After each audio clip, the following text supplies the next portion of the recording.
আসনগুলোর কি অবস্থা, কিভাবে কি হবে।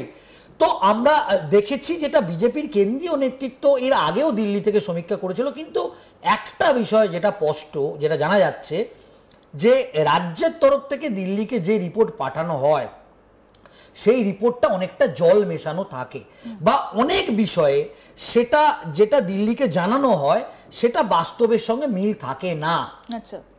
এবং এবারে আমরা যেটা দেখছি খুব উল্লেখযোগ্য বিষয় যে বিজেপির কেন্দ্রীয় নেতৃত্ব তারা একেবারে প্রথম থেকেই একটার পর একটা টিম তারা একেবারে দিল্লি থেকে পাঠাচ্ছে, এবং এমনভাবে সেই টিমটা কাজ করছে এখানে রাজ্য নেতৃত্ব সেটা জানতেই পারছে না।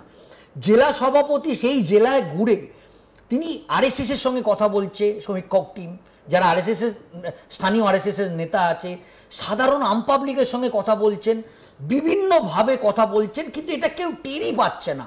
এবং তারা একেবারে গ্রাউন্ড স্তরের রিপোর্ট তারা সরাসরি সেই রিপোর্ট একেবারে দিল্লিতে পাঠাচ্ছে। এবং আমরা একেবারে স্পেসিফিকভাবে জানতে পারছি যে শুভেন্দু অধিকারী তিনি যখন অমিত শাহের সঙ্গে দীর্ঘ বৈঠক করেছে তখন দুপক্ষের মধ্যে এ রাজ্য দখলের তারা একটা বিরাট বড় একটা প্ল্যানিং তারা করেছে, এবং এটা একেবারে স্পেসিফিকভাবে আমরা জানতে পাচ্ছি একটি ফাইল তিনি কিন্তু নিয়ে আসছেন, এবং আগেই জানানো হয়েছে। এবং এই গোপন বৈঠকটা আজকে রাতেই তিনি 11টার সময় কলকাতা বিমানবন্দরে নামবেন, এবং আজকে মাঝরাত পর্যন্ত কিন্তু বৈঠক হবে। এবং সেখানে শ্রমিক ভট্টাচার্য তাকেও কিন্তু বেশ কিছু বিষয়ে, কারণ ইতিমধ্যেই যে সামগ্রিক রিপোর্ট তার হাতে এসেছেন, এবং ইতিমধ্যেই বেশ কিছু বিষয়ে কিন্তু আমরা জানি শুভেন্দু অধিকারীকে তিনি স্পষ্ট বার্তা তিনি তুলে দিয়েছেন। এখন দেখার বিষয় আজকে তিনি কিভাবে স্ট্র্যাটেজি তিন নেতাকে আলাদা করে বসিয়ে, এবং আরও আরএসএসের কোনো নেতা তারাও তাদেরকেও আলাদা করে ডেকে তিনি আজকে কি বার্তা দেয়। এবং আজকের বৈঠক যে রাতের বৈঠক সেটা খুব উল্লেখযোগ্য। কিন্তু আমরা একটা বিষয় জানতে পারছি, আজকের এই বৈঠকে কার কার সামনে এই ফাইলটা খুলবেন কেন্দ্রীয় স্বরাষ্ট্রমন্ত্রী অমিত শাহ? যেটা শুভেন্দু অধিকারী, শ্রমিক ভট্টাচার্যের নাম শোনা যাচ্ছে, আর কি কেউ থাকবেন? সুকান্ত মজুমদার, তাকেও বেশ কিছু বিষয়ে তাকে রাখা হবে, কিন্তু মেনলি শুভেন্দু অধিকারী এবং শ্রমিক ভট্টাচার্যের সঙ্গেই, কারণ পুরোপুরি একজন দলের দায়িত্ব থাকবে, একজন সংগঠনের বিষয়টা থাকবে, এবং তাদের থেকে যেরকম বক্তব্য নেবে এবং বাস্তবে এই জায়গাগুলো প্রতিটা বিধানসভা ধরে ধরে বাস্তবে রিপোর্টটা কি আছে। কারণ আমরা দেখেছি এবং আমরা সূত্র মারফত জানতে পেরেছি একটা বিষয় তারা সমীক্ষা করা হয়েছিল, সেই সমীক্ষায় যেটা তৃণমূল কংগ্রেসের পক্ষে পজিটিভ পাওয়া গিয়েছে, এই যে মমতা বন্দ্যোপাধ্যায়ের এই যে সামাজিক যে প্রকল্পগুলো, লক্ষ্মীর ভাণ্ডার থেকে শুরু করে বিভিন্ন যে প্রকল্প, কন্যাশ্রী থেকে শুরু করে আমরা জানি যে একাধিক ভাতা তিনি দেন, বেকার ভাতা 1,500 টাকা পর্যন্ত বেশ কিছু বেকার যুবকদের 1,500 টাকা দেয়। এই যে সামাজিক প্রকল্প, এই প্রকল্পটা মমতা বন্দ্যোপাধ্যায়ের এই প্রকল্পগুলো অত্যন্ত জনপ্রিয়। তো এই প্রকল্পগুলো থেকেই কিন্তু একটা বড় অংশের, যেমন লক্ষ্মীর ভাণ্ডারের একটা মহিলাদের একটা বড় ডেডিকেটেড ভোট যেটা মমতা বন্দ্যোপাধ্যায় পাচ্ছে।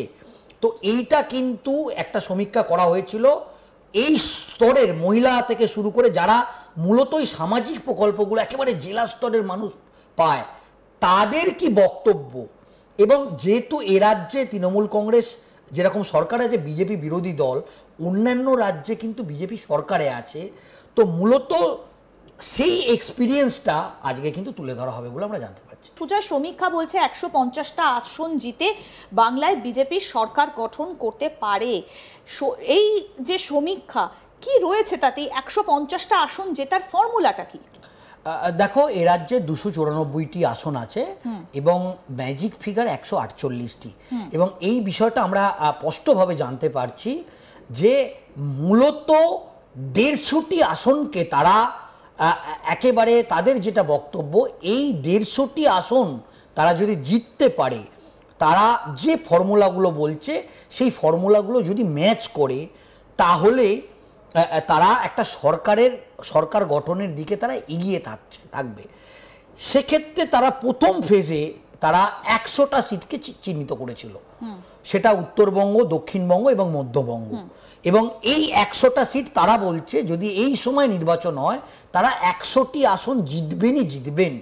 এবং সেখানে বিভিন্ন ইকুয়েশন দেখানো হয়েছে এবং এই 100টি আসন সেটা নিয়ে কিন্তু দীর্ঘ বিরোধী দলনেতা শুভেন্দু অধিকারীর সঙ্গে অমিত শাহের সেই বৈঠক হয় এবং এই 100টি আসনে তারা অনেকটা এগিয়ে এবং কোন কোন বিষয়ে তারা এগিয়ে পুরো ডেটা শুভেন্দু অধিকারী তিনি অমিত শাহের হাতে তুলে দিয়েছেন। অমিত শাহকে আশ্বস্ত করেছেন যে যদি এই মুহূর্তে নির্বাচন হয় তারা কিন্তু অলরেডি 100টা আসনে এগিয়ে আছেন। তার মধ্যে পূর্ব মেদিনীপুরের 15+ আসন তারা জিতবে এবং উত্তরবঙ্গের তারা বেশ কিছু আসন বলেছে, উত্তরবঙ্গের অন্তত 50টি এরকম আসন বলা হয়েছে এবং দক্ষিণবঙ্গেও তারা আরও বেশ কিছু আসন, সব মিলিয়ে 100টি আসনের একটা ছক দেয়া হয়েছে এবং সেখানে বেশ কিছু ইকুয়েশন দেয়া হয়েছে। সেখানে মতুয়া সম্প্রদায়ের যেরকম ইকুয়েশন দেয়া হয়েছে, জঙ্গলমহলের আদিবাসী সম্প্রদায়, কারণ একটা সময় জঙ্গলমহলটা বিজেপির একটা দুর্গ ছিল, তো সেখানে অনেকভাবেই সেই জায়গাটা কিন্তু সেই জায়গাগুলোতে তৃণমূল কংগ্রেস কিন্তু সংগঠনকে অত্যন্ত শক্তিশালী করেছে, বিজেপি অনেকটা পিছিয়ে পড়েছে উত্তরবঙ্গ থেকে, এবং সেই জায়গাগুলোকে কিভাবে রিকভারি করা যায় এবং তিনি বিভিন্ন ফর্মুলা দেখিয়েছে। তো এখন আমরা যেটা জানতে পাচ্ছি যে দিল্লির কেন্দ্রীয় নেতৃত্ব যে সমীক্ষা দিল্লি থেকে করেছিল সেখানে তারা একটা 150টি আসন তারা 3-4টে ধাপ করেছে। সেই প্রথম ধাপ, দ্বিতীয় ধাপ, তৃতীয় ধাপ এবং এই 3-4টে ধাপে এই 150 সিটকে তুলে ধরা হয়েছে এবং এটা বলা হচ্ছে যে যদি এই 150 সিটকে যে ইকুয়েশনে তারা কোনো যেমন আসন এরকম বেশ কিছু আসন দেখানো হয়েছে যেখানে সংখ্যালঘু ভোট ফ্যাক্টরি নয়, যেখানে হিন্দু অধ্যুষিত এলাকা, যেখানে দেখা যাচ্ছে যে 70% বা তার বেশি, দেখা যাচ্ছে 80% বা 90% হিন্দু ভোট আছে এবং যেহেতু শুভেন্দু অধিকারী বিরোধী দলনেতা একেবারে হিন্দু ভোটের উপরই ভরসা করতে চাই। কিন্তু একটা জিনিস বলো সুজয়, সেটা হচ্ছে একদম সবকিছু তো প্ল্যাটারে করে সাজিয়ে দেওয়া হচ্ছে, সমীক্ষা করে দিচ্ছেন কেন্দ্রীয় নেতারা, অমিত শাহ আসছেন, এমনকি এ খবরও তুমি দিয়েছো যে এখানে দপ্তরও বসিয়ে দেওয়া হতে পারে, একটা মিনিস্ট্রি এখানে বসিয়ে দেওয়া হলো, সমস্ত কাজকর্ম এখান থেকে হবে, নরেন্দ্র মোদীকে যখন ডাকা হবে তখন আসবে। তাহলে শুভেন্দু অধিকারী করছেনটা কি? দেখো, বিজেপির কেন্দ্রীয় নেতৃত্ব তাদের যেটা বক্তব্য, তারা 2026-এর কোনো রকম রিস্ক তারা নিতে চাইছে না, কারণ 2021-এ যেটা দেখা যাচ্ছে যে 200 আসনের যে টার্গেট তাদেরকে দেয়া হয়েছিল এবং আমরা দেখেছিলাম যে এই 200 আসন তারা বলেছিল যে তারা 200 আসন পাবেই এবং কিন্তু শেষ পর্যন্ত যেটা দেখা যাচ্ছে যে এই 200 আসন তারা পায়নি, তারা 77টি আসনই বলা যেতে পারে তাদের থামতে হয়েছিল